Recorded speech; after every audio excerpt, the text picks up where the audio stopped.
Republican Congressman Chris Stewart serves on the House Intelligence Committee, a perfect guest now to talk with us about. Great to see you as always. You heard Darrell Issa, Representative Issa of California, saying that it was wholly inappropriate if, in fact, Rosenstein threatened staffers for all of their materials. Is it just inappropriate? He says it crosses the line. Is it criminally inappropriate? What line is it crossing? Well, I'm not an attorney. I can't answer that question, but this I can tell you. Three things. Number one is he absolutely did do this. Number two is he's been inconsistent in his denial. At first, the Department of Justice came out and said, yeah, we said that, but you've misunderstood it.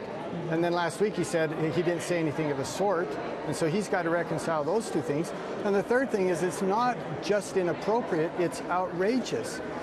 They forget, the Department of Justice and FBI forget far too often, they were created by Congress. They were created at the behest of Congress to serve the American people, and Congress has oversight responsibilities over them. We don't allow the Department of Justice to have the kind of power that we have and not ask them questions, including members of Congress holding them accountable.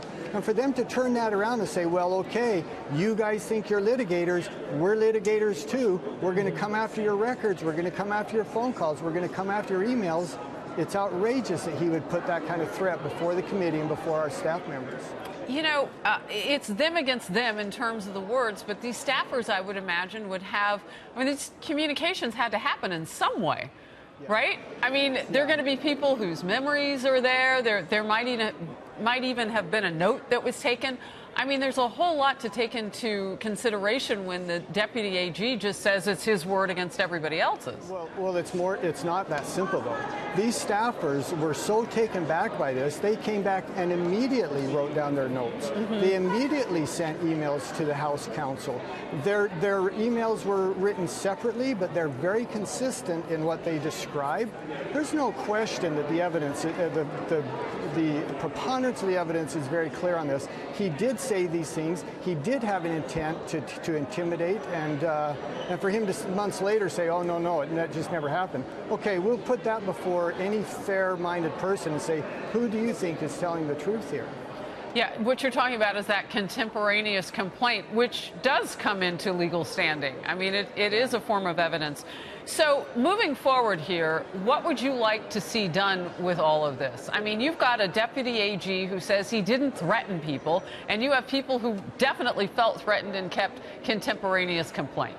Yeah, the answer to that question is so simple. I want the Attorney General and the Deputy Attorney General and other members of the Department of Justice, the FBI, to respond to Congress, to recognize that we are the people's house, and we have not only a right, but we have a deep responsibility to get to bottom and to understand these things. And they have this bureaucratic arrogance, which says, maybe we'll answer your questions, maybe we'll give you this information, and if you irritate us, we're going to come after you. That's essentially the way this thing is whole played out. And as I said, it's not just unacceptable, it's outrageous, and they should be held accountable for that. Critics would say that this might be an attempt to discredit the deputy AG, to give the president a reason to fire him. Real quickly, you say what? Well, I think it's. They've also said it's to discredit the Mueller investigation. It has nothing at all to do with those kinds of things.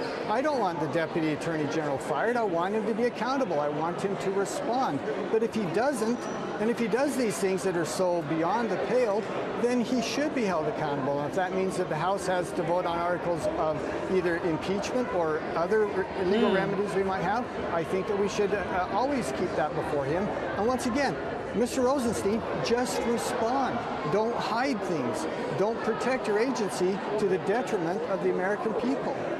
Congressman Stewart, thank you very much for your time today on this issue. We'll cover the facts as they happen.